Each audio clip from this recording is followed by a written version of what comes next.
2026 সালের জুলাই থেকে সব ধরনের অপারেশনাল কার্যক্রম শুরু করবে পায়রা বন্দর। সকালে বন্দরের উন্নয়ন অগ্রগতি সম্ভাবনা বিষয়ে মতবিনিময় সভায় এসব কথা বলেন বন্দর chairman rear admiral Masud Iqbal.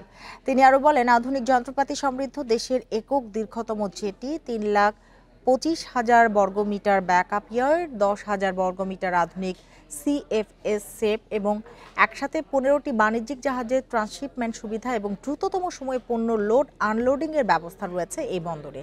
ইতিমধ্যে 529টি বিদেশি বাণিজ্যিক জাহাজ ও 3,426টি দেশি লাইটারেস নিরাপদে হ্যান্ডেল করা হয়েছে।